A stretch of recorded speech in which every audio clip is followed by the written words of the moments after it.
Okay guys, so we started laying out the Swisstrax. I'm going to just walk you through how the product works. It could not be easier to install, but let me just show you how the pieces go together, and then we'll go ahead and get started on the layout.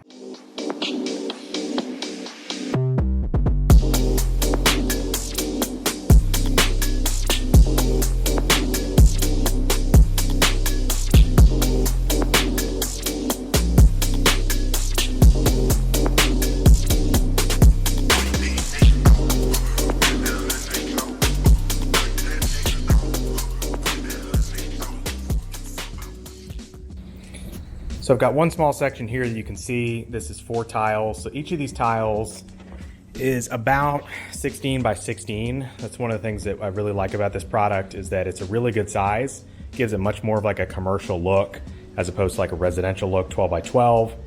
Very thick, 3/4 of an inch, so very beefy. This plastic is very rigid. And then on the back, these are channeled, so that really helps to push water and things that get down there to the ground and kind of control those. And then the tops of these are rounded, which you can see there. This is the standard Swisstrax that has a rounded top. They do make a flat version. It's got a little bit different look.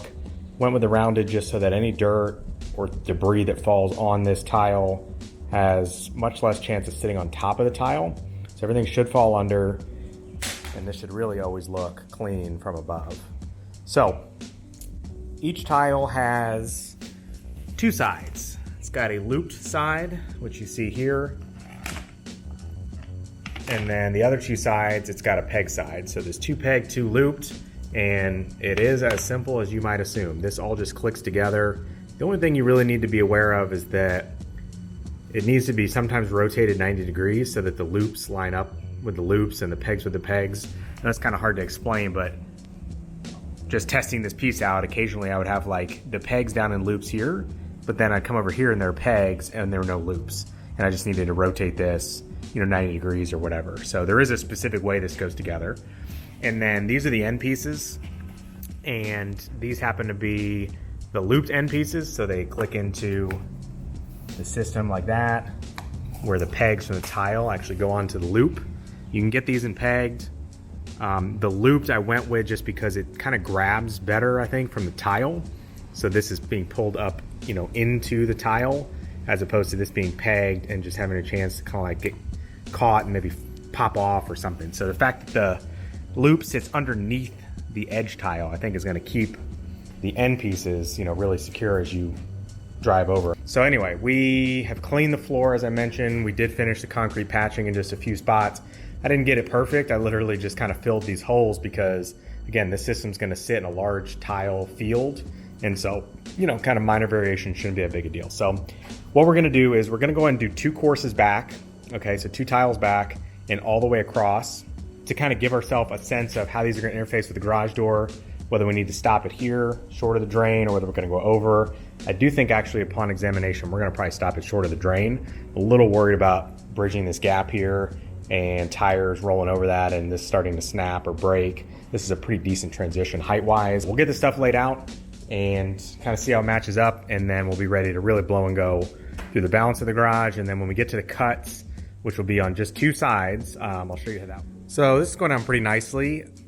Got enough of the field tile here to really get a sense of whether some of the cracks and waviness and whatnot to the existing concrete is going to be an issue, or if these floors are going to really kind of account for that. And I'm actually really impressed. There's no creaking, there's no cracking, anything like that. I'm walking on, all kinds of areas that undulate and change level and things like that. So very pleased. I'm gonna keep going, but I just want to check in with you guys. First impressions so far, very impressed. This also goes down super easy.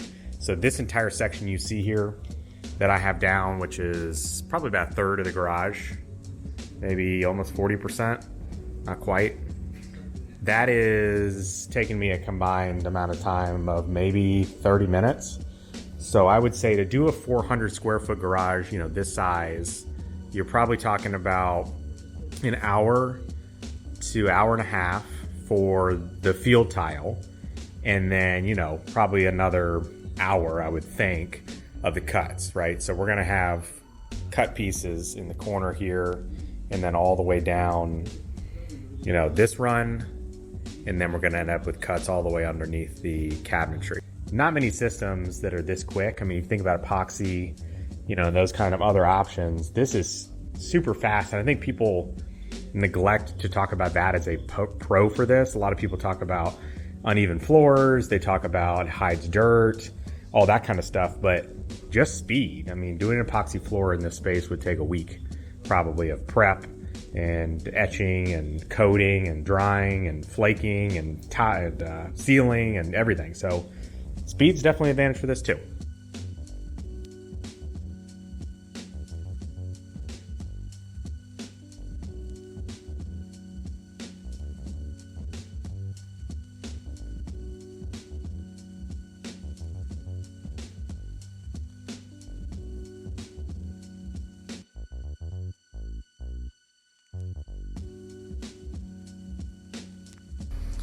So wrapping up the flooring, just want to stop and give you guys an overview of how you cut this. So laying the field tile is super easy as I've described, but just in case you have any questions on how to do the edges, let me just walk you through that real quick.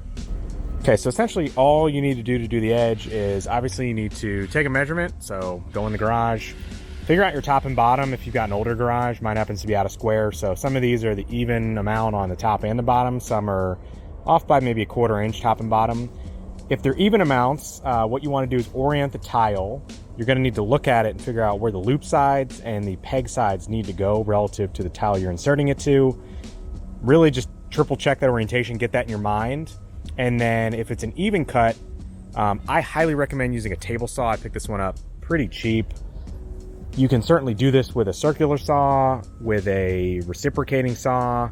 I guess you could do this with a hand saw. I don't know why you would, but my opinion, given the overall investment of this floor, just get a table saw, makes your life so much easier.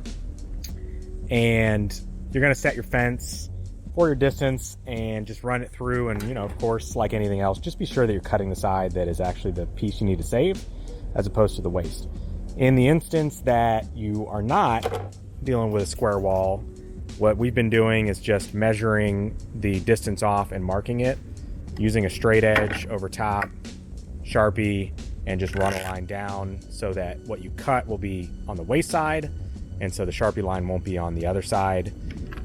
This marks pretty easily. It's not going to be perfect. I mean, this is, got ridges, so it's going to be a little uneven, but if you use that straight edge, it'll generally go over and then guide that through.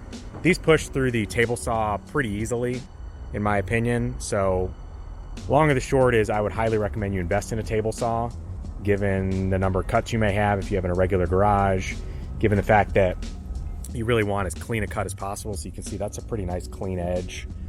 Again, you're investing a decent amount in this floor already, so why not invest in the right tool to do the edges? But it's super simple.